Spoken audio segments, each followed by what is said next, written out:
Hey, how's it going? My name is James P. White, and that's Chris Mooney. This is the Bald and Short of It podcast. As you know, we've been doing this. This is our fifth episode. We're we're on a bit of a we're kind of liking this. This week was a very busy week. We have a lot of stuff going on in Edmonton. We talked about it the previous podcast. There's Taste of Edmonton, Kdays, and just the city is rocking. Like there's a lot of stuff everywhere you go. There's people partying, and we were part of that this week. We'll get into a little bit more details in a bit, but we were at Taste. What great shows! We saw Big Sugar. We had a lot of people realize that I was a midget. A lot of little kids pointing and go, "Hey, look at that little guy." Um, you caught a couple of those because you laughed as I did. Um, and I actually had a couple of that happen throughout the week in different situations. And it was just all around fun, even in the grocery store. Who knew? But Yeah. yeah, so I had a busy week. What about you there, Mooney? Well, I had a busy week too. The work stuff I was telling you about is just ramping up. A lot of engagement with colleagues and people that are going to be working with me and stuff. So it's pretty exciting. Um, I finally started taking allergy meds, although you can barely tell it's just starting to work. There's like the story about that because like we noticed just doing this that my voice is pretty crackly, and I've noticed like progressively over like slowly over the last few years. And actually, my doctor referred me to a specialist, ear, nose, and throat guy, like a couple of years ago, just after kind of COVID, and it was hard to get in like 6 months. And the guy put the camera in and all that. And he's like, no, you don't have anything. Your symptoms are you probably have allergies. Do you have like a cat? And I'm like, well, I don't have a cat, but Andrea does. And You he's a have real, a cat. It roams around your house. You well, have you can't say Andrea has a cat. no, it's not my Like cat. It's not my cat. dude, it comes and says hi to you. It actually likes me more than it does you. If you really want Well, to that's get not my into cat. that, It's I your cat I then. You can have it. I walked in I walked into the house just like this past week, and I walked in and it came over and said hi, and Yeah. it Well, made me feel good from the bottom of my heart. well, that's fantastic. But you No, still have a cat. It's in your house. well, the the doctor was a really good guy, and we had a nice chat, and we got along really well. And he goes, he's like, so I explained to him, well, it's Andrew's cat, and it is what it is. And he looks at me, and he goes, I could write you a letter. And I said, Yeah, and and I said, you know what, he, Doc? I uh, said, uh, I really appreciate the sentiment. Thank you very much. But if a decision is made for the counter me to go, I don't like my odds, so we'll just yeah, leave it at you're you give her a letter, she's giving you an eviction notice. So that. Yeah. But anyway, he recommended allergy medication, and I don't like taking too much medication. So I kind of blew it off. And because I get the throat thing and the symptoms, my doctor just gave me some stuff this week. So hopefully it kicks in, and it's already doing a little bit. So, but yeah, that was outside of all the other stuff we did. That's something so I'm eagerly anticipating kicking in. so you said, yeah, I'd much rather the drugs than to have to live on Jimmy's couch. There's probably way more sickness to be had there. Which I will not argue. Um, Gross, and not to mention but like the psychological impact of hanging out with you like 24/7. oh yeah, we would not last. One of us would end up dying. That'd kill Um, anyone. and and and and I have more knives than you. Yeah, yeah. Gonna have I to sleep I with know where sleep I with know my where back to all the the wall for more than one reason. I know I know where all the knives are hidden throughout my apartment. You probably got them everywhere too. Oh, I got one by the front door. I got one behind my bed, one at the foot of my bed. Uh, like hunting knife. Oh yeah, dude. Is that Yeah, healthy? you don't want to, you do not want to invade this house. I don't know how healthy that is, No, I'm not sure how healthy that is either.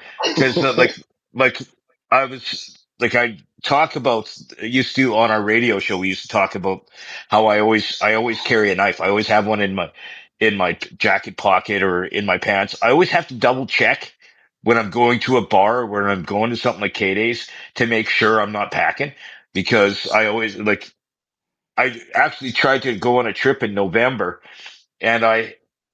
and I was wearing a jacket I don't normally wear, and I had a knife in my jacket pocket when I tried to go through the oh airport. yeah, And he goes, "Do you have any knives or anything?" And I'm like, "No, I shouldn't." And he pulls out this little credit card knife that I had, and I'm like, "Yeah, you could just throw that out. It's only a $50 knife, but I want to go to Mexico." Um, but yeah, that's actually there's you're not alone. Like Diener, my brother-in-law, like he has like a shit ton of knives. He collects them. He gave me one, and my sister was talking about how his buddy came in from out of town, and like the guy lives in Toronto, and he came over for dinner or something. The guy's like, "Oh, check out this," and he showed him his new knife. And Dean goes in the bedroom, comes out with three, and they're sitting there talking. I don't understand it, but it's a thing. Obviously, you know that. So I've been collecting knives since the mid '90s. Like I've got some really expensive ones. I've got some like if I've seen a knife on a movie, like I actually have a set of throwing knives that are the exact same throwing knife that Steven Seagal used in Under Siege. Like I have a Klingon. I have a like one of the Klingon knives. I have like, and of course I have lightsabers. yeah.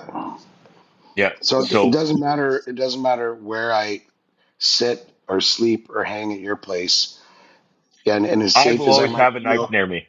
yeah. So I'm still gonna get shivved no matter what.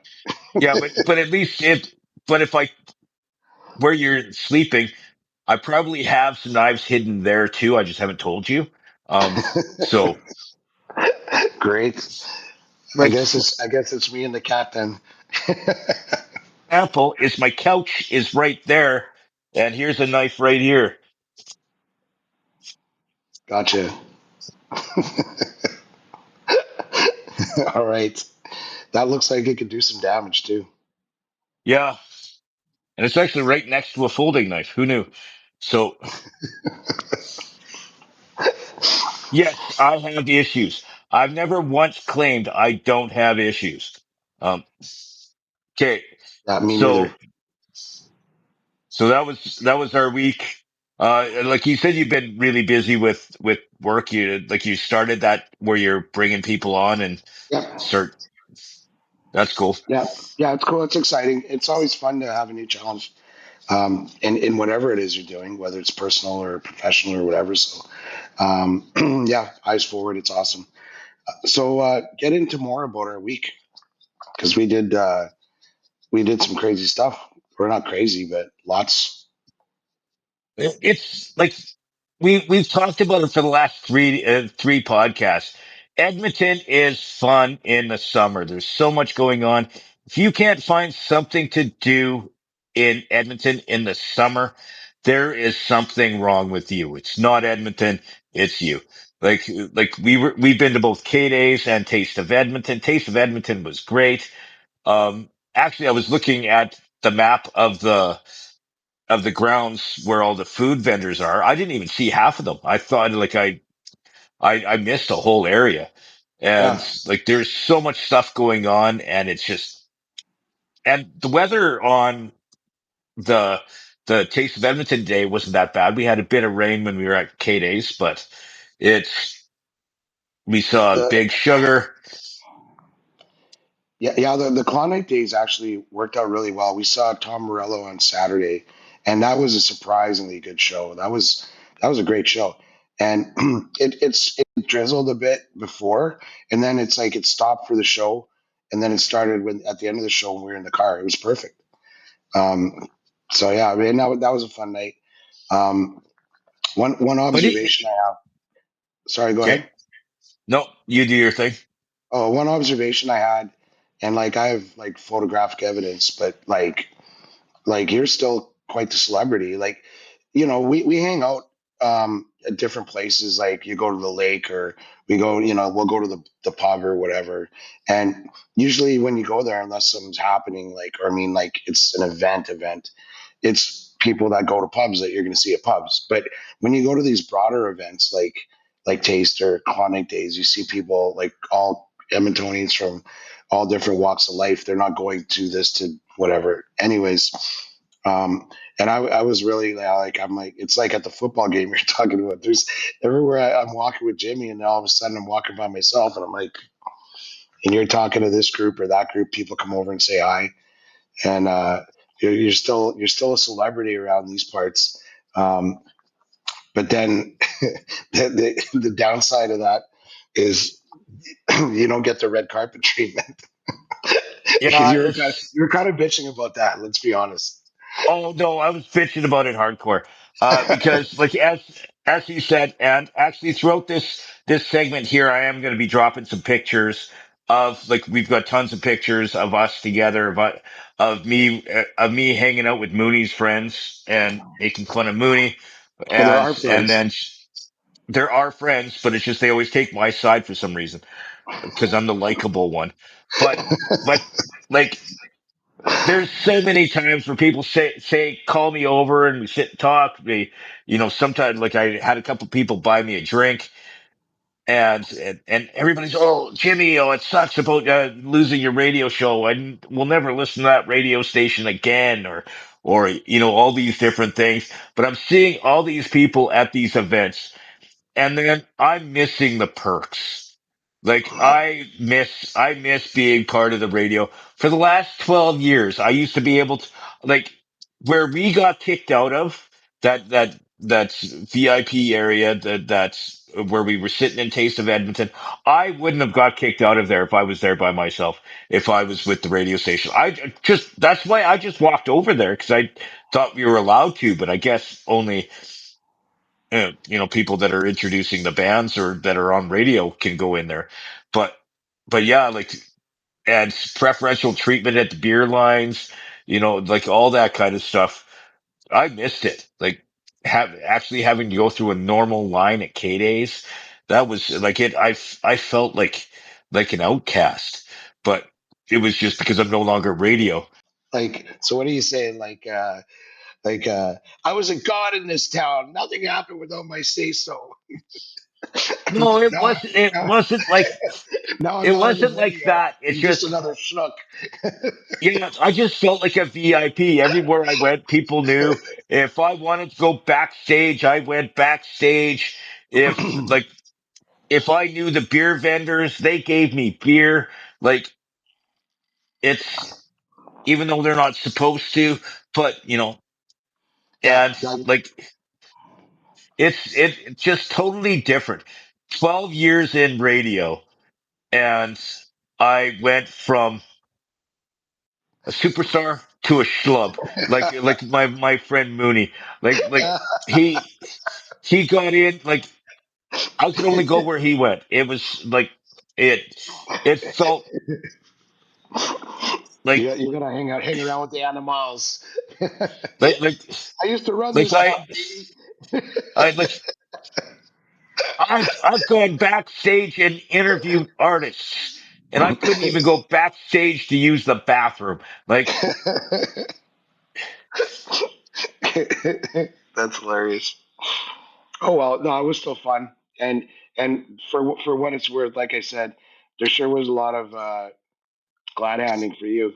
I couldn't walk too far without losing you because, excuse me, people are coming by and saying hi and just giving you their best. I was kind of telling you to remind people more of what we're doing here, and I think it started to come a little bit. It did. The drunker I got, the more I talk about our podcast. Um, because I think when I'm sober, I'm still in denial. Um, Yeah, that I'm reduced to doing a podcast. with this guy. No, just a podcast period. No, it's Well, like, no, yeah, we most talked people. about it, and actually a funny story kind of dealing with that same kind of like that mentality. So I am in August, I'm doing uh, a I'm in a dunk tank for a golf tournament for the Edmonton for the Frontline Celebrity Golf Classic. I've been part of this golf tournament for over 10 years, always in the dunk tank. And they always give me kind of a little bit of a plug from the radio show. And the lady that runs it says, hey, what kind of plug do you want on, like, I can put in our golf guide, what it is that you're doing and stuff like that. So she wants me to plug the podcast. And I'm like, no, no, we don't need to do that. We're self-sufficient. I don't want people to know I work with Mooney. Like, Well, it's an she goes, if you don't opportunity. want to, if you don't want to talk about the podcast, you can talk about wrestling. And I'm like, okay, that's much better. Um, Well, there you go. You don't even uh, talk about wrestling here. I have to remind you. You're I know not you do. you're not a born promo guy, except when you're promoting yourself. I'm and by the way, is that a big beer or is that a big beer? That's a big bear. Is it going to drink you? Uh, the problem with the super cans of beer like this is by the time you're finished drinking them, it's warm. Yeah, yeah. No, I get that. Um, that's like it just reminds me of something. Like we went on like a winery tour quite a while ago, and like I'm not a wine expert or anything about, although I like drinking it, but um, they like the wine glass, they tell you to hold it from the stem. So like like if this is a wine glass, you got to hold it from here and not like here. But they make those Oh, ones that really? yeah, they make those ones that don't tip, that don't have the stem. Anyways, uh, the reason it's like you only need to use the stem to hold the glass if it's white, because white is chilled, and the idea is that if your hands on the glass, it'll spoil the wine. And so if you're drinking red, That makes total yeah. sense. So if you're drinking red, and you got those wine glasses that don't have the stem, it's no big deal because it's room temperature anyway. It doesn't matter what your hand does. But I never so thought of that. yeah, so if you apply that principle to your can of beer, which is just a mere little sheet of aluminum, then yeah, fuck, like yeah, you might as well You need pour to it. put it. I'm gonna start drinking my beer out of wine glasses. Yeah, I guess I have to go buy wine glasses for my beer. I don't have wine glasses. I use beer mugs for my wine here. So, but I guess I'm gonna have to buy wine glasses because it might keep my beer fresher. And you can just see me. You can see me on the podcast, just holding the stem of my wine glass, uh, drinking drinking a Labatt Blue. Yeah. Uh, that's funny. No, it was actually kind of nice to meet some people that came by to say hi to you, and that kind of uh, um, was in keeping with what I said last week about you feel a little more. It's a little more community related because you got Edmontonians from all walks of life. They're not just people you stumble into at the bar or the hockey game or whatever.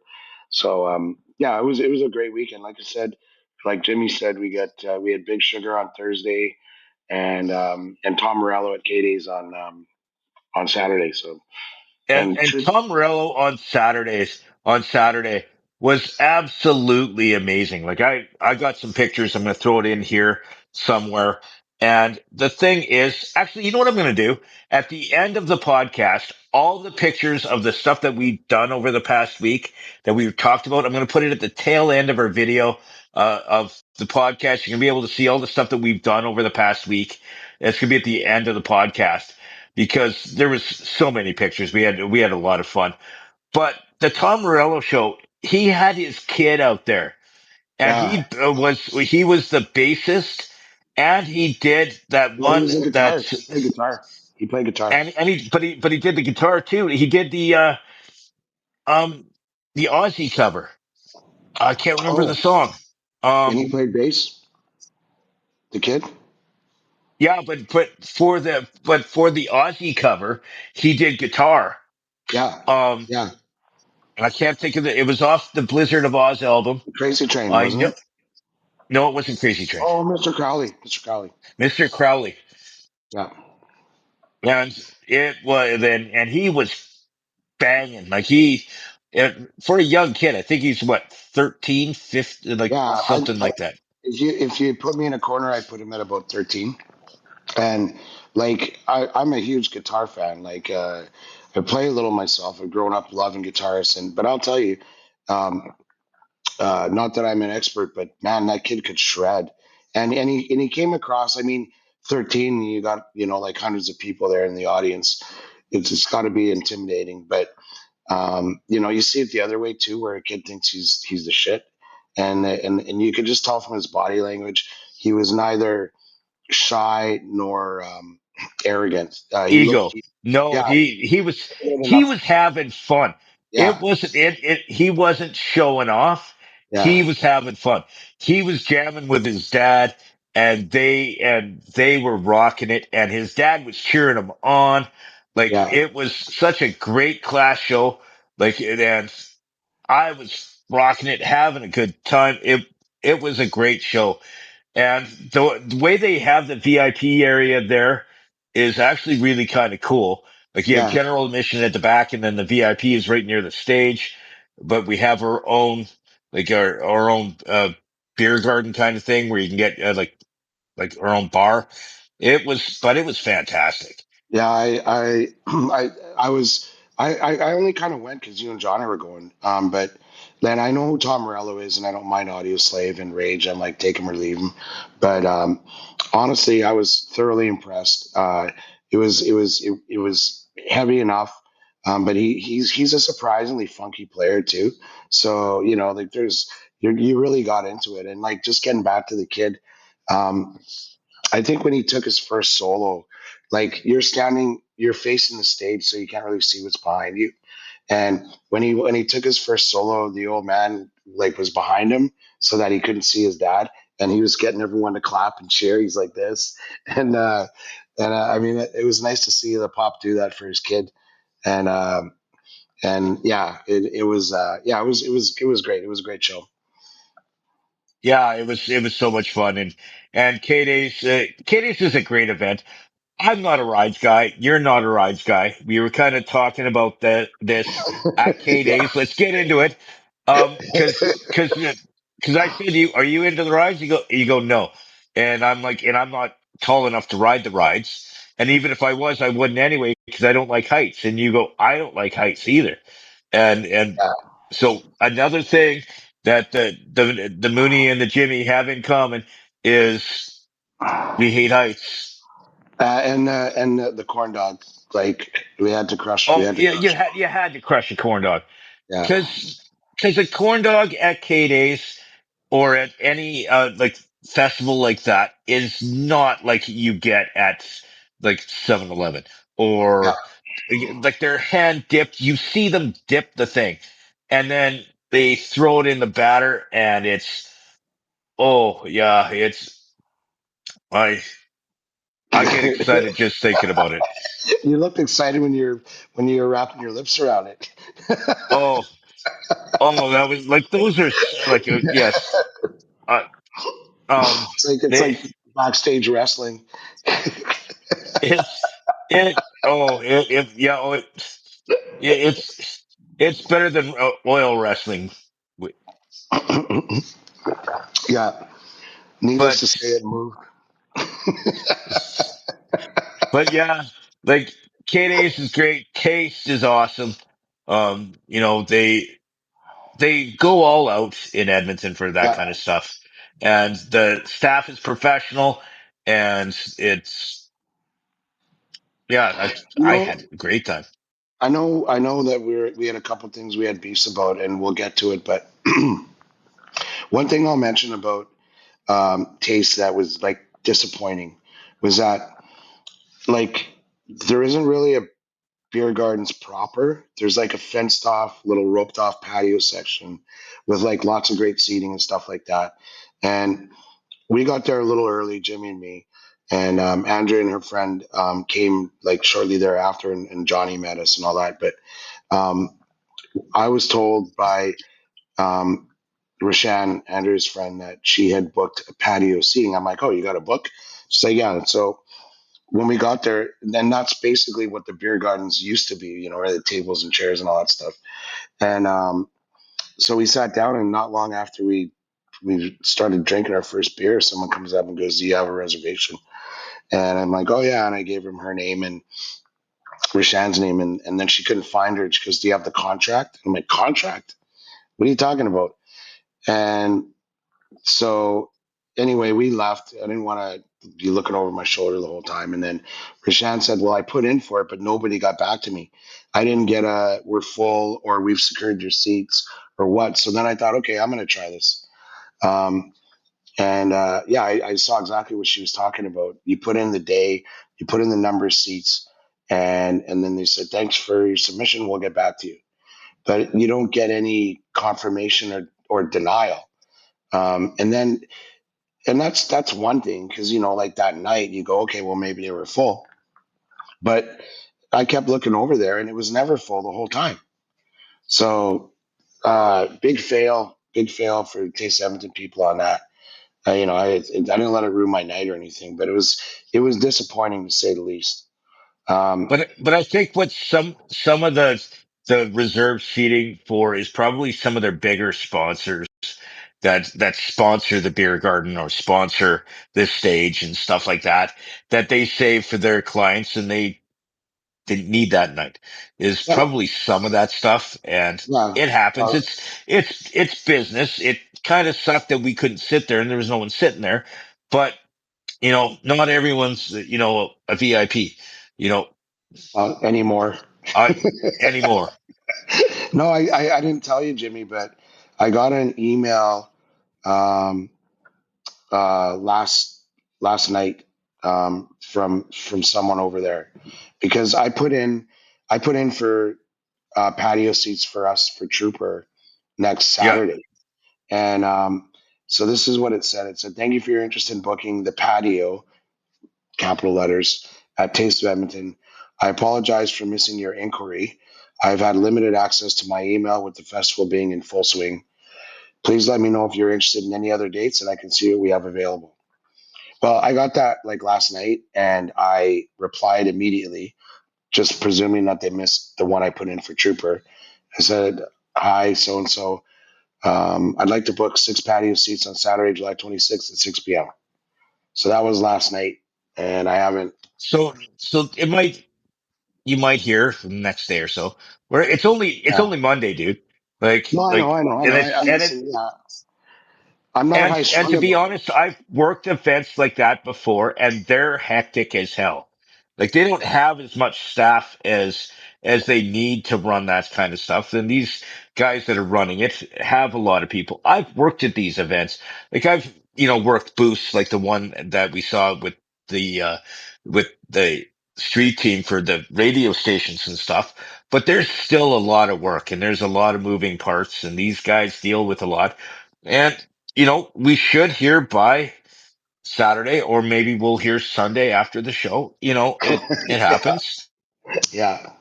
I'm Fuck some. uh, I'm not here to come after anybody. I'm just saying it was disappointing. No, Uh, I'm not going to be losing sleep over it if this person getting back to me, but I'm just saying none of that would bother me in the least, if every single seat in there was taken, but the less than half were. So you know they'll probably figure out a way next year to make it better, I'm sure. But yeah, and then of course, like, let someone know, give me confirmation. But I'll leave it yeah, at that. yes, but that's okay. So, is that your beef of the week, or was No, that no, just we're not getting there yet? Okay. Have more. Because kind of dealing with communication, which is kind of what you're talking about there too, is exactly that response, either one way or the other. Hey, so and so, are we meeting tomorrow at 6 o'clock? Yeah, Crickets. yeah, And then at 6 o'clock tomorrow, you get, hey, are you there? Like, I yeah, yeah, wasn't sure if you were coming. Like, yeah. That was a question which requires an answer. Like that's it. yeah. But I are we gonna pass over heights because there's some gold in those hills, I think, buddy. About the fear of Uh, heights. Like, uh, okay, let's talk about it. I it's don't know hey if I man. really want to get into, First of all, it's pretty convenient for you to be afraid of heights. uh, I wasn't always. I Yeah. wasn't always. See? Okay. Yeah. Kind of me neither. So I, what triggered me, actually, I didn't, like, I knew I hate heights. Like, I've known I hate heights for a very long time, but I'm not going to go into the details of the incident in which messed me up, but I was in, San Francisco last summer with my friend Naomi, and we were crossing Golden Gate Bridge. And you know how high that thing is. That thing is huge. And so we're driving across the bridge. We're in one of those double decker buses with the open roof on them, yeah, one of those hop on, hop off buses. And she yeah. goes, look up. And I looked way up and saw the top of the bridge, and you Like couldn't even the cables. but Yeah. you couldn't even see the total top of the bridge because it was so foggy though, because it was that bridge is Yeah. foggy a lot of the time, Yeah. especially I've in been there. heat. And my stomach jumped all the way up into my throat. I was I was kind of freaked out. And Just from looking up. just from looking up. Oh, okay. That must explain why I put that in my notes. The Golden Gate, because I'm like we were drinking and I forgot why I wrote the. Oh, maybe that's why That's you it. put Golden Gate. That's it. Yeah, But buddy. it's nowhere close to the heights though. I know. I know. Well, whatever. Like, Because your notes read like drunk thoughts of Jimmy and Mooney. Because it's like some of the notes you have on here, um, well, like, yeah, yeah, yeah. Whatever. Uh, you're talking. I think about the age thing too, because, like, I know for sure, like they say that you get dizzier when you get older, and I remember one time when I was a kid, um, folks took us to Callaway Park, and they got that. It's not a big roller coaster, but they got this double loop roller coaster, and I don't know what it's like there now. It's been a long time since I've been, but in Calgary, there, Callaway Park, but um, uh, you would pay for your admission, and then you could just go. They didn't take tickets. It was you just ride as much as you want. You want. oh, was It's- at it's- Callaway Park. yeah, yeah, yeah. Like you can go and ride as much and as long as you want. And I couldn't have been more than 12. Um, so we're all excited, and like my sisters and I, like I think I rode that roller coaster that does the double loop. I think I rode that thing like I'd say at least 4 times, maybe five. And my pop was with us for at least a couple of those times. And and then uh, I don't know, not long after that, um, we're like, "Where's Dad? Where's Dad?" Like we couldn't find him; he was gone. And and like we walked around the park, we couldn't see him anywhere. So then after like I don't know 15, 20 minutes, I'm like, oh, I'll go out to the car. And I went out to the car and he was passed out in the back seat because he got sick from the thing, you know. Oh, And I used to give him grief over that, but I didn't really appreciate it until I'm older now. And I'm like, why on earth would I do that? You know, like, and even when my kids were little and you'd spin them around, like you got their arms and you're going in a big circle, and um, that would make me dizzy. So I'm like, oh my god, I'm not doing any of that ride shit. Okay, so I'll kind of I wasn't going to, but I'll kind of explain why I got triggered by looking way up underneath the Golden Gate Bridge. I wasn't going to go there, but there's something that happened to me in high school as to why I'm triggered. So what happened is these guys were bullying me, obvious, and they knew I didn't like heights. They grabbed me by my ankles, and the guy held me over the railing of the stairs. And I was looking from the third floor all the way down to the main floor. There was nothing in between me and the main floor. It was just him holding me by my ankles. And by looking up and the way I looked was that exact feeling of, but it was the reverse where I was looking down. That's why I got triggered. Oh, It kind of kicked back a memory of, so looking way up like that and seeing something above me yeah, is why I got triggered. It was kind of it. So yeah. it was, That's that's that's. it was a traumatic moment that was triggered by something as simple as looking up Yeah, at a bridge from underneath, like looking like looking from the ground to the bridge wouldn't have done it, but I was underneath it, so yeah, yeah. It's the same. it It's was the just same the way sort I of was looking. same sort of disorienting thing, but too, it's like your body is kind of extended the same way, where the back of Yeah, your head's touching the back of your neckish kind of thing, and so yeah, that would do it. But and the other thing is in high school or whatever, like those, you have no reason to believe that those fucking dummies wouldn't drop you, right? So that had to be pretty scary because like what are they like? Um, if they're as ignorant, stupid, and cruel to do something like that to somebody, why wouldn't they be even as ignorant to let go of them too, right? So that's that pisses me off, but I can see how it would make you reminiscent of that when you're at the Golden Gate Bridge. Um, but that happens, sometimes when you look up and you could get like dizzy. just Uh, or disoriented because you, yeah, but yeah, my height thing. Where it really came home that I'm perpetually screwed on the height side was um, I mentioned to you before, Jimmy, but Andrew and I took the kids. They're like, I don't know, 13, 14, zip lining in Golden, and they got oh, in oh, that the hurts me thinking about it. yeah, and it goes across like like a canyon and these trees and Yeah, shit. And but in order to start, you got to go up high on the platform to zip line across.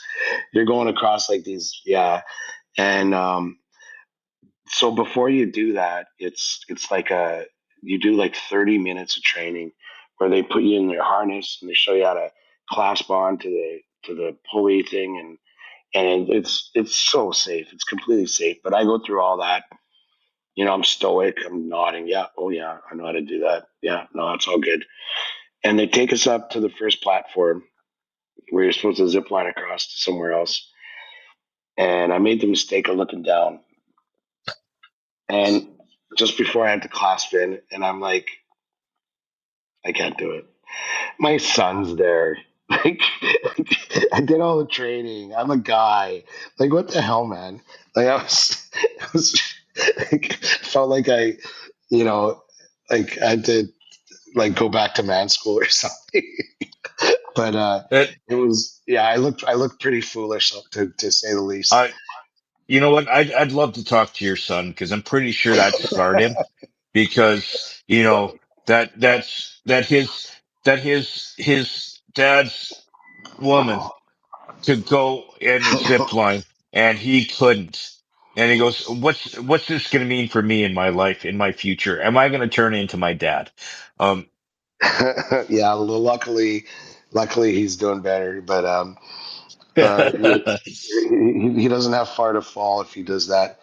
Um, but you know what? Andrew was great. She she's like, "Don't worry about it." She didn't. She made me feel like it wasn't.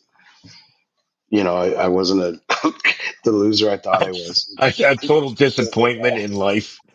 Yeah, She wasn't packing her bags when she got home.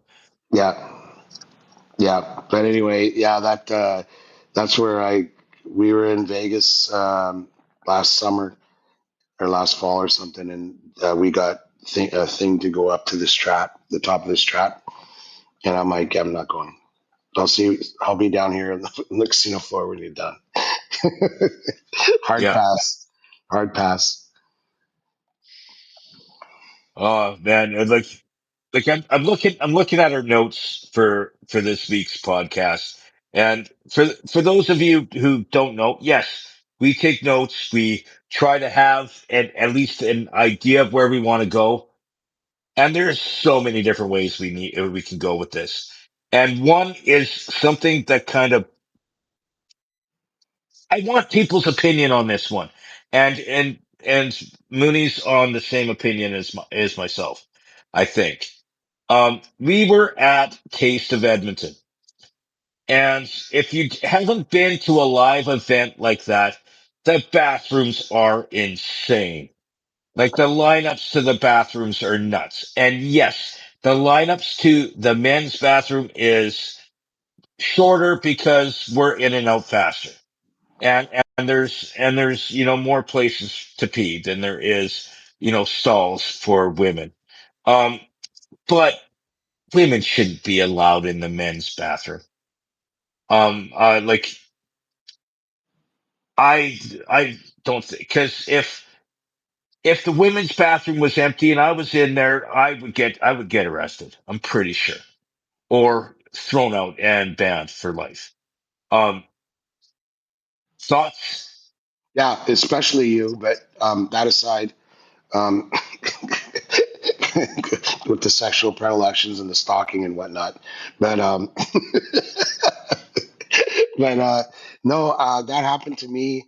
Maybe the last or second last time I was at a hockey game. Let's face it, like the women's process uh, takes longer. So I mean, unless they have double the stalls, that lineup's going to be longer. Guys, they stand up, they unzip their fly off, they go. For the most part. Um, so I can see the advantage for a woman to go into the men's bathroom and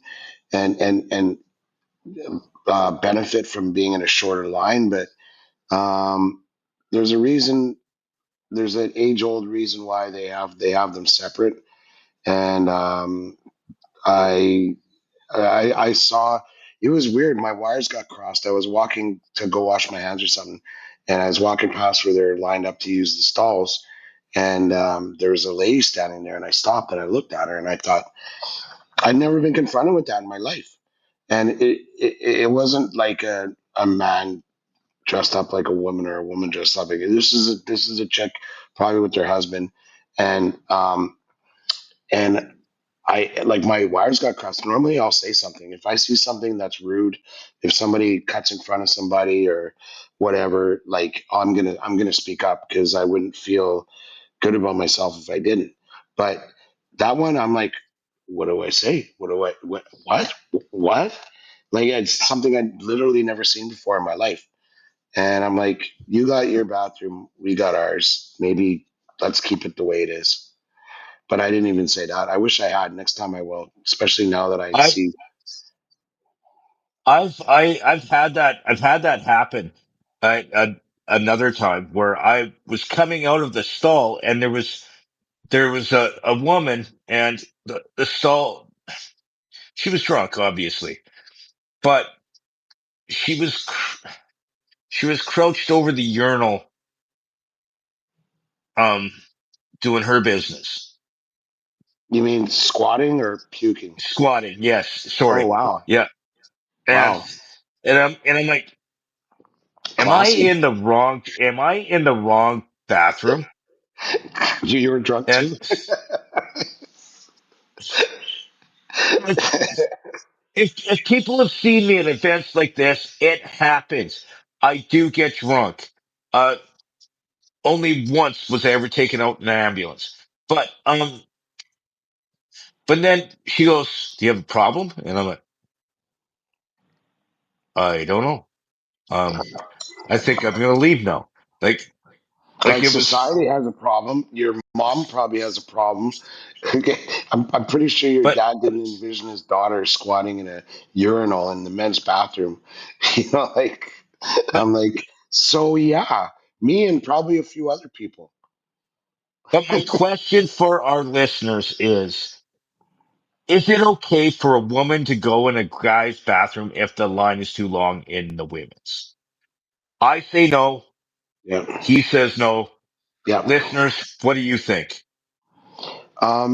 I'm gonna piggyback off that topic just to bring up something that um, uh, bothers me, for lack of a better term. Um, Okay, when are we getting to beef right here? This no, I'm is not. I'm not. like, No, I want to piggy. oh, I this want isn't a to. beef. Oh, well, it is Okay. ish. Oh no, you got a Um, lot more beefs. So you want different, you want your beefs in different sections, so it's not all in 1 hour. okay, Okay. okay, this fucking this dog assistance, like it's a working dog or what are they? Okay. Some Public service, emotional yes, public service emotional dogs. support. Yeah, like Yeah. so. Like I was at the grocery. I don't know, 3 or 4 weeks ago. Um, and this perfectly healthy lady, like she probably I was at Frisson Brothers on 142nd, so like she probably didn't live uh, in squalor herself. Didn't certainly didn't look like it. And she's walking around with her dog, and the dog's got a collar or got the thing on the little drape on him. You know, it says whatever, Yeah. and the dog's on a leash. So she didn't. She had a basket and then this dog on a leash, and I mean, uh, so unless that dog is standing exactly beside you, like you're gonna block like a whole aisle. Because what you want to bring your dog to the grocery and you got this like magical fucking pass. Like she didn't look like she needed emotional assistance, and it's like if you need emotional assistance to get out of your car, spend 15 minutes buying groceries and getting back in your car, then maybe you need to I like. I'm sorry, okay. let me Keep going. like Yeah. maybe you need more assistance than simply a dog. But I had a real problem with that. You might say, well, Mooney, what if? I'm like, if you can't handle going to the grocery store by yourself without having some dog with you on a leash, then maybe pick a different day to go to the fucking grocery store. And I don't know how many people think that. Maybe I'm in the minority, but those are my feelings. My mind's. I'm happy to change my mind with, in the face of better evidence. But as far as I'm concerned, that's horseshit. It's evident nowadays in other places, planes, trains, automobiles, whatever. But that's yeah. I think that some people are I taking advantage. okay. That is the key point right there. Okay, that's the thing. There are a number of people out there that need it. There are a number of people out there that have anxiety issues that there are even, support animals that can actually detect if their owner is having an epileptic seizure. So, yes, there are a number of public service dogs that are there for their because if they deal with anxiety and or if they have um, seizures or whatever, they should have the right to go to the grocery store whenever they want. But but you hit the nail on the head with one thing. There is some people that do take advantage of it and just, take a course for their dog so they can keep their dog with them all the time and say it's an emotional support. Like there are some that take advantage, but not everybody does. There are some people that actually need it, like people that are blind or even partly blind. Even people that are partly deaf. They need these dogs to be able to function in life. If that's the case, no, there should not be any restrictions for those people, as far as I'm concerned, because they have to. But if it's people that are using the system just because they don't want to be alone, that's different. I'm not like everybody has their own thing, but the thing is there are there are many legit situations where you can't see something is wrong with someone, but there is. Epilepsy is one of them. You know, people that Yeah, yeah, Jimmy. like there's tons that are like that, and they should not be restricted because their animal inconveniences you to wait for it to go by. Sorry, like you know what I mean? Because yeah, they have as much rights as you do. But there are legit people that do take advantage, and those people make the rest look illegit. Like yeah. is I You know what? hope that's where you're going. Yeah, you But know there's what? some that take advantage, but the real people that need it, they need it. Like it's not like yeah, like there's no ifs, ands, or buts. Yeah, 100%. Again, and we're in complete agreement on that. Uh, I've seen like videos, like you probably have too. I'm sure some of them are viral, where you actually see a dog sensing that somebody's gonna have a seizure, and the dog's opening the And fridge and getting water, and some. I think saw one where the dog puts their head like or their back under the person's head so that it doesn't bang on the floor. I mean, that's just miraculous and it's wonderful. And because there's something in dog senses. Don't know what it because I've seen it and I've seen this in real life where like in person where the person just like was standing there and then they were talking to someone and the dog got weird and jumped up on him and they put their like it was actually in a grocery store. They put the bag down and he helped them to the floor and and you know actually like there was a little pouch and he was able to get her medication because he knew where it was and gave it yeah, to her and got help. Like there are like legit situations like that how and first of all, how fucking awesome and miraculous is that? I think that's so cool, and it makes me love dogs even more. Like that's awesome. And listen, if you're a person that benefits from the assistance of a wonderful dog like that, then God love you, and we're on your team. But if you're one of those people that take advantage of it, then shame on you. Um, because yeah, like yeah, you're disrespecting all the people that are beneficiaries of the wonderful work that these dogs do. but I also know there are many veterans that deal with PTSD and anxiety and stuff like that that have service dogs for the same reason because if they can feel if they're getting excited if they're getting like if they're you know need to sit down like it's the same thing Yeah, like there's so many illnesses with people that you can't see yeah, that for but sure. And we could all but use a little more I'm empathy. I'm with you on there are people that do take advantage. Yeah. Actually, I read today, I think, or yesterday, that they've trained it like dogs or a dog or some such to smell if a person has like Parkinson's before they do, like oncoming or whatever. And I was just like, wow, that's crazy. And just for the record, like just to establish my bona fides with regards to my anecdotal story about the lady at the grocery, was that I was coming out of down this aisle going towards the checkout, and the aisle's yay wide. What is it, 6 feet, 7 feet wide,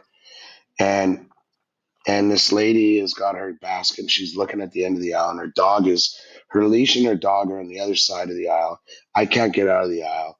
I stop. I look at her. She's still looking at her can, whatever. And then after a couple seconds, she looks up at me and she's like just kind of like I don't.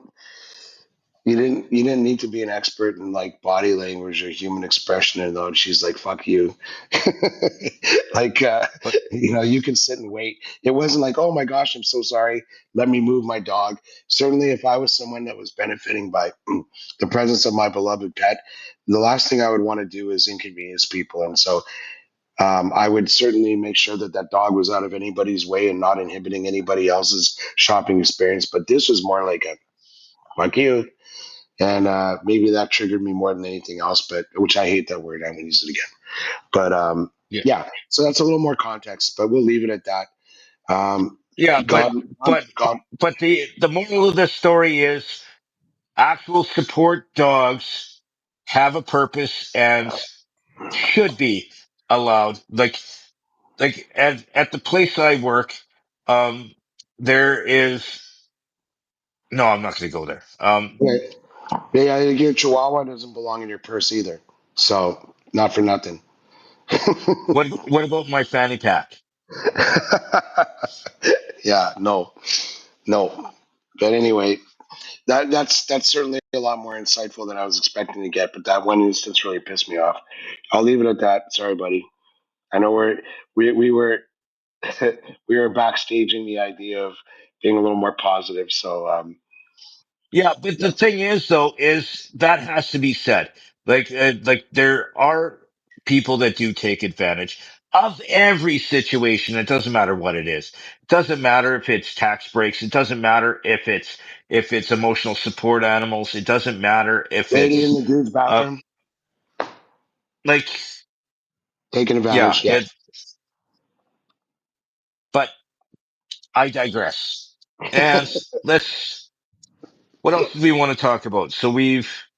Do we want to get let's get back to Kdays just a little bit because you and I had a conversation at Kdays. I really want to get into this. The two beer rule at events. Oh yeah. This is one, folks, where we're gonna need to rely on people's feedback because neither of us have the. We, we actually rather have the conversation and slam heads than, than and engage each Well, other. we both kind of disagree on this one, and we do need help. Um, like It was Taste of Edmonton where we started that conversation, wasn't it? It was. no, it was at Kdays. The oh no, it was Taste. It Yeah. was Taste. So just background. So our buddy Johnny was coming, and whenever we can, um, whenever I can, anyway, and I'm happy to say that Johnny reciprocates, and I have many other friends like that, Jimmy included.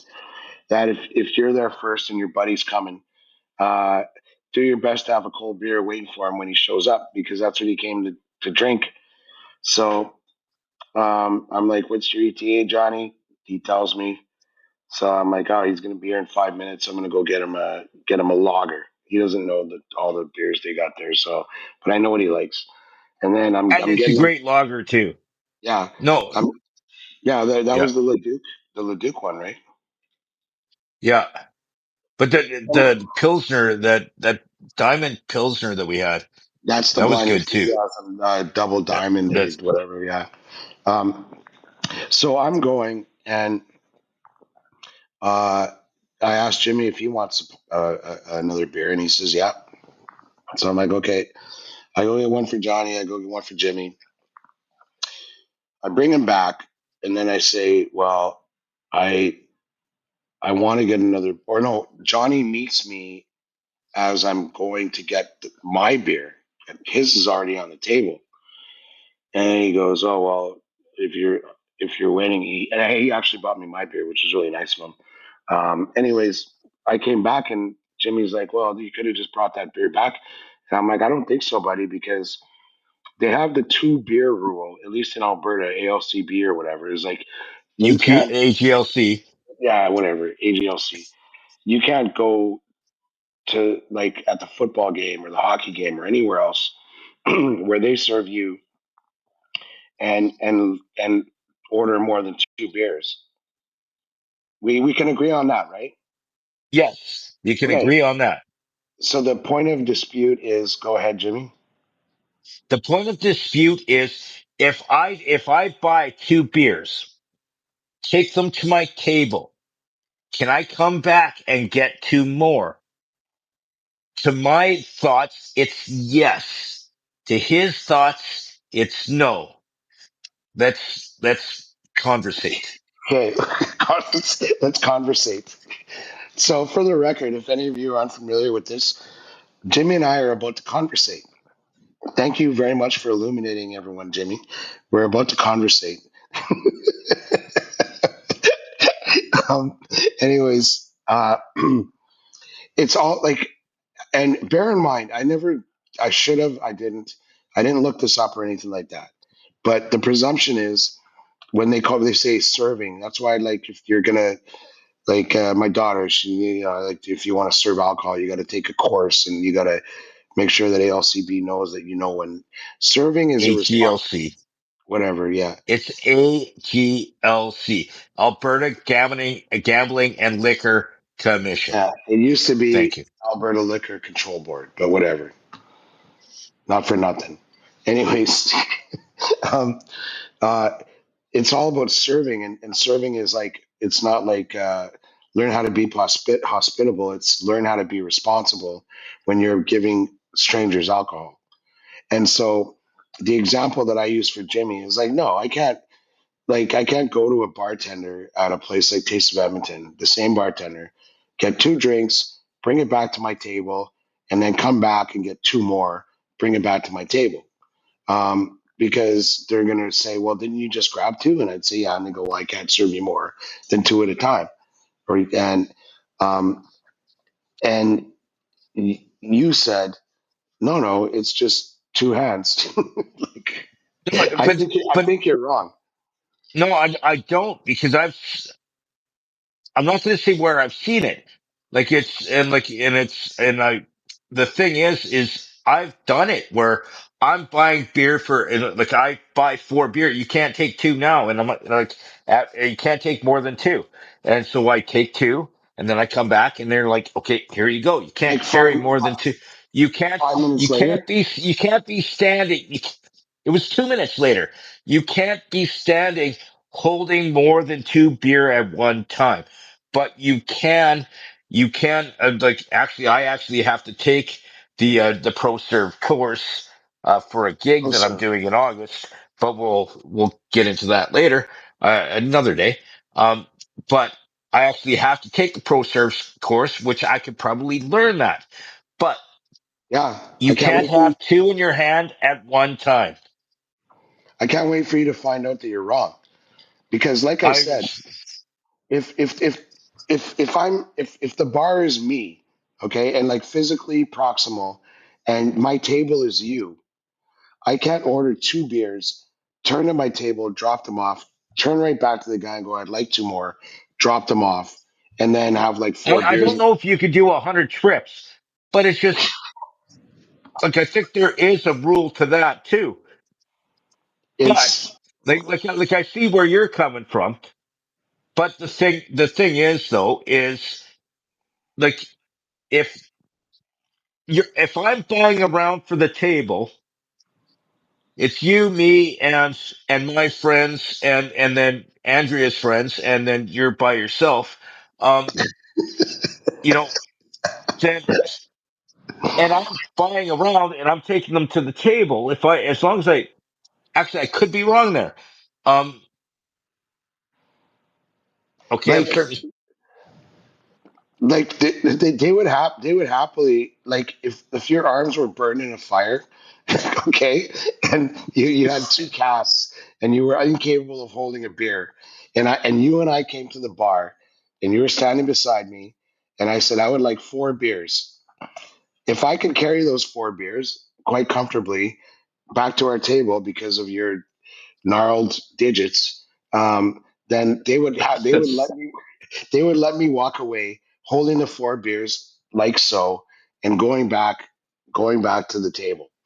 Like, it's not about how many beers a fella can hold. It's about knowing that that guy is not going to crush four beers, that he just bought from me, and I'll lose my job. Okay, so we will do more research, Yeah, but well, you know what? there, This is it's. see, I'm so glad. I see the slight error of my ways. Oh, that's good. It's like You didn't have to go into the fact if your arms burned off and all you had was stubs. like you dug like extremely deep, like you bored into your existence and found like like little dust scraps of humility there, where maybe you're wrong. I said maybe. Yeah, I have to do research. I like didn't say I'm wrong. honestly, I didn't say I'm wrong, dude. You never ever admit you're wrong either. If you oh don't believe, stop oh, okay, dude. Do I need to have a conversation with your woman?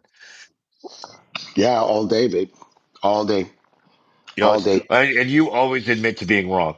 Um, Yeah, if I'm wrong, if I'm wrong, like admitting that you're right is not always the same thing as admitting I'm wrong. Not for nothing, but true, um, true. Okay, so okay, now that I have no arms because they're all burnt off because of this conversation, your um, clause. No, listen. I just want to close this little bit here by mentioning I did not know, and I can't wait to talk to you about it. That you got to take the ProServe course. Um, I'll look forward to talking to you more about it off air or whatever. But even if you weren't, what a way to settle this debate! Like fucking put on a GoPro or something. You know, it's like like but those old skits you used to watch on TV. Where guys the reason I have to are going do is undercover. the reason why I have to take it's a private party Yeah, that they need a sexy midget and they couldn't find one so they got me. Um, Pickens okay, that must be was a really dig. smart. That was a dig. Like A little you could. self-deprecation.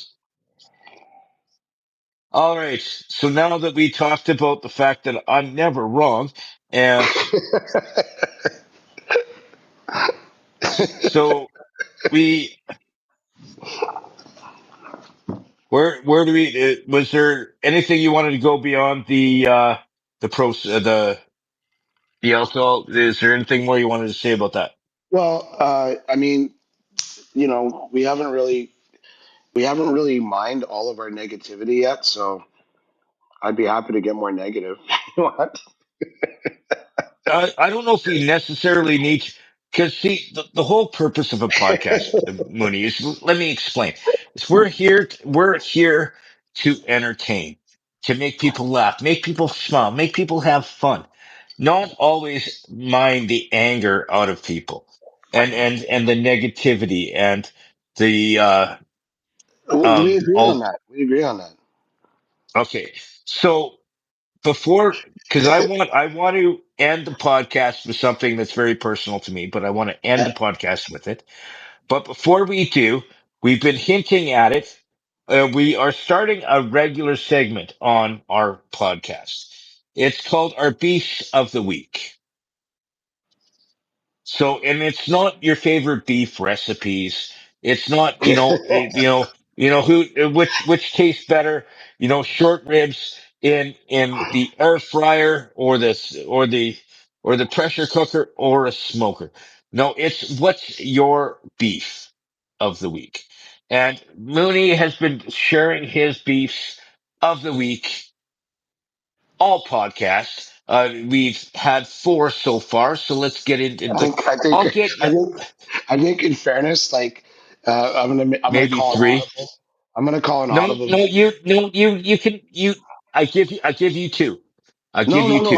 I don't want them. I don't want them. I'm good. I flushed the negativity out of myself for now, and we can park whatever I've got for another week. I agree with you. I mean, we're doing this because it's fun. Love you, buddy. We don't need to get all negative with people just because we're two individuals capable of still being besties and disagreeing. So I don't need to talk about that, but Uh, for those of you I have a listening, beef. okay. Oh, I you. have a Oh, beef. this is you wanting to This crush this is us. this is what This, okay. this is why I wanted to give you an avenue to release a beef because I'm I a, actually have one. I vented enough and I feel good. I'm gonna park this week's just briefly for those of you listening, and like give us your feedback. But the the idea was that we'd have a segment where we have like our beef of the week or where's the beef or whatever, and we'll probably do it regularly because clearly my partner's like got some enthusiasm for it. But because you've had three so far this podcast.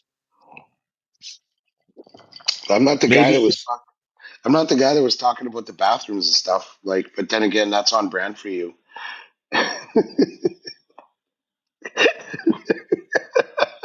some people's kids. Okay, so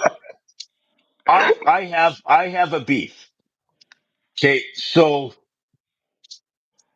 in the city of Edmonton, we deal with a lot of construction. There's construction on the city. There's construction. Oh, sorry, on the streets, on the sidewalks. There's construction everywhere, and some crosswalks and the um, sidewalks are obstructed because of construction going on. And my beef of the week is actually a beef that I have taken from like a very important person in my or a former very important person in my life, Lachlan Cross. And it's not bike lanes, but it is power scooters on the sidewalk. Those like the lime ones, those orange ones, whatever those ones are. All those like it actually says I'm actually going to be posting a picture right here of a sign on the scooter that says "Do not drive on the sidewalks," and they're blasting their bell, going "Get out of the way!" And there's no way to move on a sidewalk. I have to step like into traffic to get out of the way of a scooter on like they're power vehicles. They should be at least on the side of the road. They should be on cross. They shouldn't be on the walkways that where the rest of us are. It's dangerous for both them and I. And the thing is there's a number of these situations where they go both ways, where they're like I can turn that direction if I follow traffic. So then they go on the road, then they go on the sidewalk, then they go on. Pick one. Like like the thing is I walk a lot, and for those of you who don't know, I'm short, and those steering wheel, like those handlebars, can hit me in the back of the melon. And when like I had a guy like zip, like I could almost feel the wind from his handlebar past my ear, and I was on the stinking sidewalk. They shouldn't be In rid. fairness, you pissed me off, so I didn't really have a choice. I had to send a message. Dude, dude, you can get your fat ass on one of those. Um, you I'd love to see you balance on one of those. I could probably drive one of those better than you. You know I have one. You know I've been using a scooter for Yeah, no, last but I mean the 5 years. lime ones, like the really high ones that you can't adjust. Yeah, like mine right now it's higher than. Yeah. Anyway, go on. I don't want to. You're Okay, no, you're on a but perfect roll, buddy. here's the thing. Here's the thing. Is the is they say on them you should not drive them on the sidewalk. Don't. And yield to pedestrians. Like okay, I'm only 4 feet tall, but there are people that are 4 feet tall that don't weigh 130 pounds like I do. Little kids could get hurt by you whipping around on those things on the sidewalks. around pedestrians, and kids can and do get hurt. And just be respectful for people.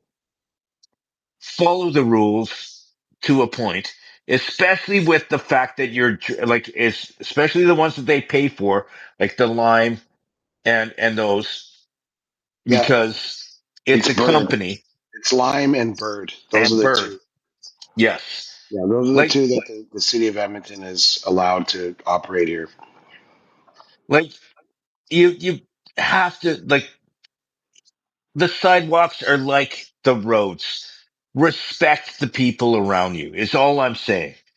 Is if you have to get off your scooter and walk for 2 feet because there's people in front of you, do it. Like not just ring, ring, ring, ring. Okay, okay. I'm just gonna aim at the weakest link. Um, Yeah, like but the whole ringing thing is like, what the fuck is that? That's literally get out of my way. Um, I have one. The most recent iteration of a scooter that I have. I don't even know if it has a bell, but even if it did, I wouldn't fucking use it. Um, are you done or do you have more? Like, I think you made no, your point. I feel better now. Oh, good. Um, so I think that we can agree. Like, I have one. I've been using one for like at least the last 5 years, and um, I've had non-alcohol related accidents too. But that's beside the point. Um, uh, And but but here's okay. No, I'm my not going to go latest there. one, the latest version of a scooter that I have personally, like I don't rent them. It can go up to like 60 kilometers an hour, and I wouldn't do it. Um, it has a regulator I can control. Um, and yeah, and like I had a non-alcoholic related accident. Um, where the speed might have been a factor. So obviously, like you have to take care of yourself first. But anyway, my point is that where I live, it's proximal enough to like shared paths and everything that it's not hard to get on a shared path. But even a shared path means that you got to give respect to the people that are moving more slowly than you are. So if I see a pedestrian or someone with a dog and a leash and whatnot, it's like extra vigilant, extra careful, and extra courteous. You're going faster than them. Slow down, get off, walk around. Um, the one I have now actually has signal indicators, so I'm careful that way.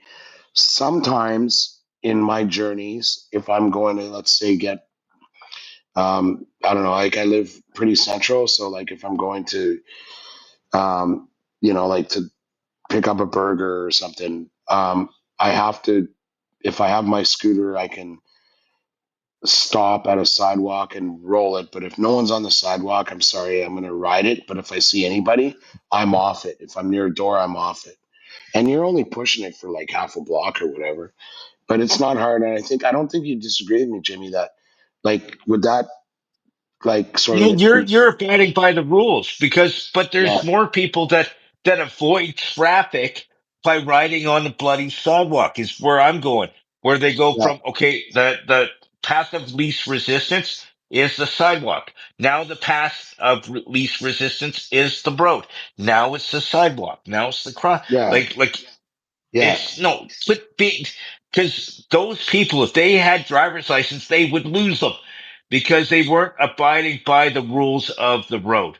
And and the thing is, in my personal opinion, is the sidewalks are for people that walk On the side. on the side.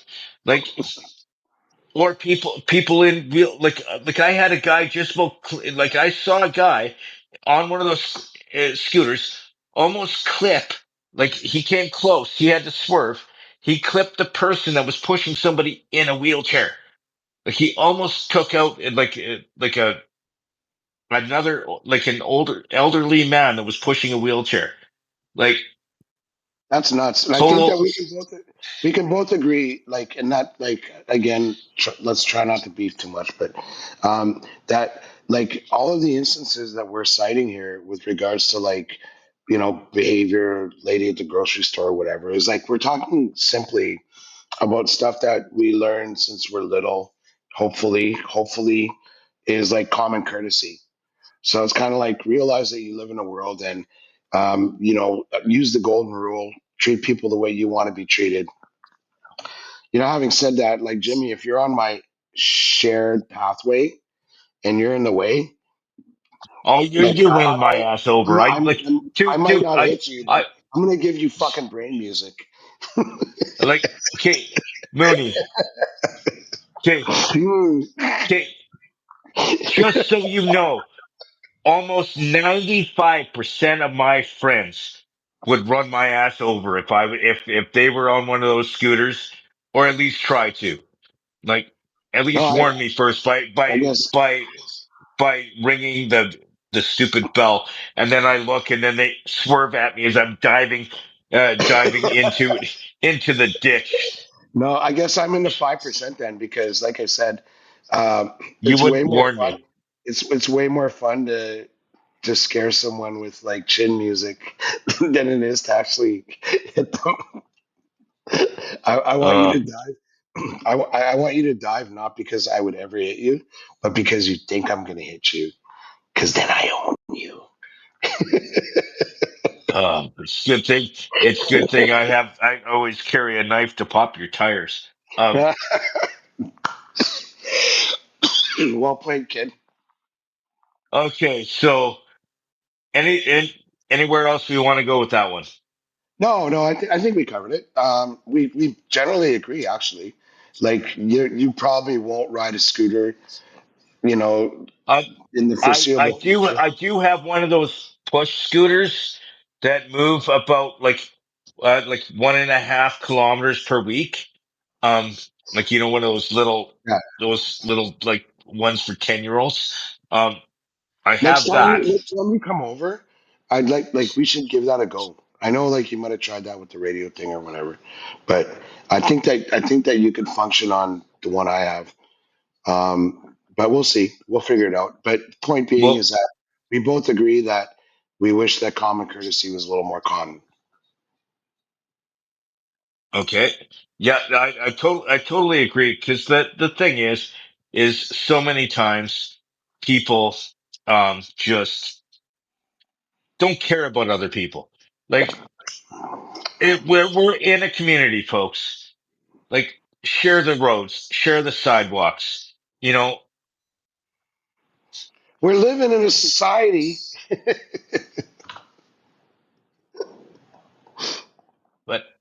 But okay, so we're getting at that time. We're getting at that time that we've probably outstayed our welcome in most people's households. So I want to end on a positive, on a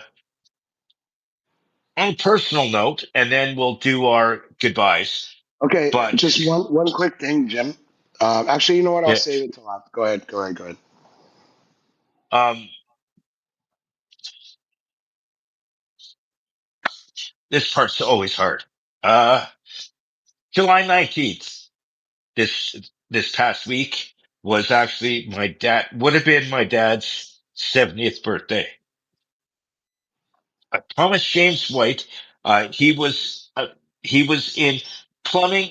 He had all his tickets. He started in sheet metal work. He got into plumbing. He got into air conditioning.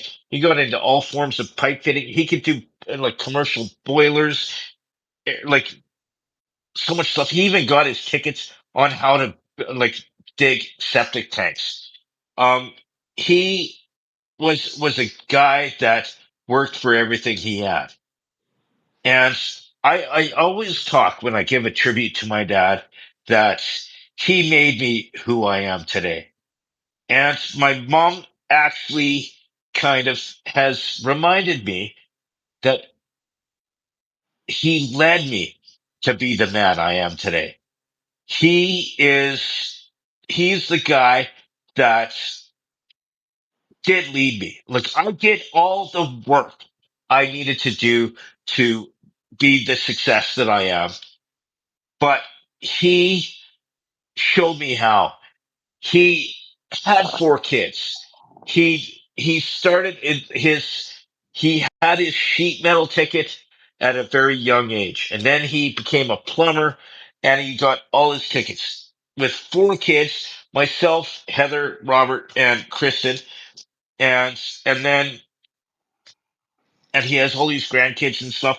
But he taught me focus and do the things that we need to do to survive. And he he helped me when I was working for him. Like, okay, I can't reach to do this. Okay, figure out a way to make it work. And that's something that I learned from him because he did the same thing.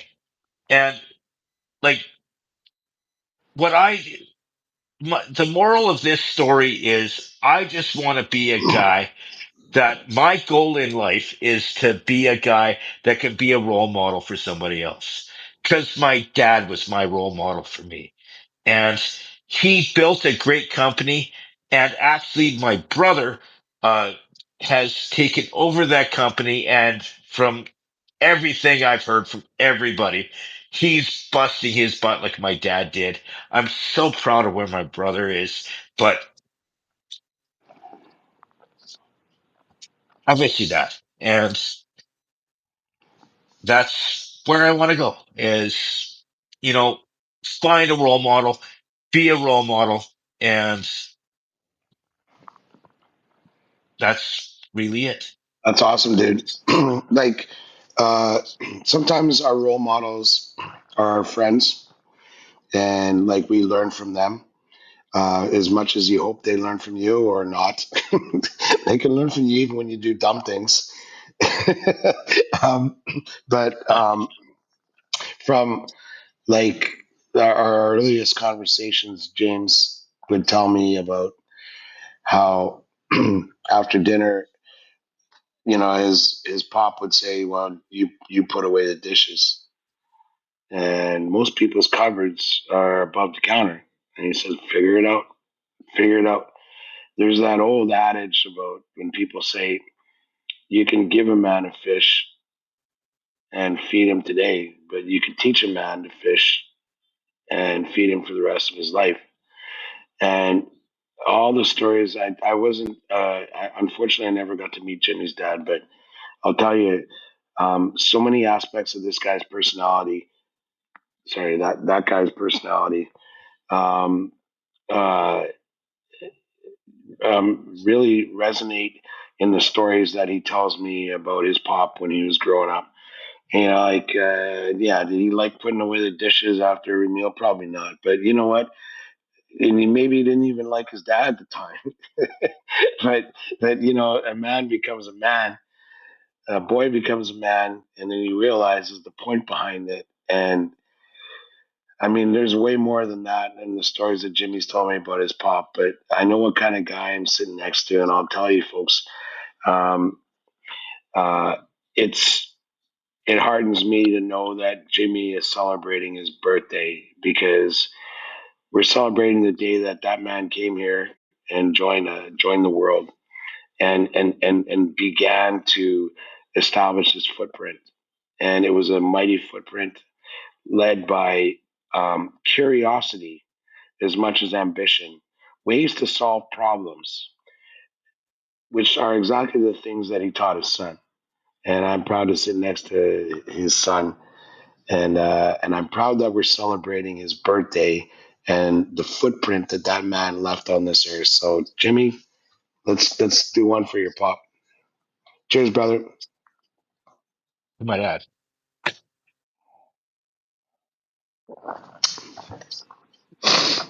Well, that is the podcast, folks. That we didn't mean to end in a sad sad way.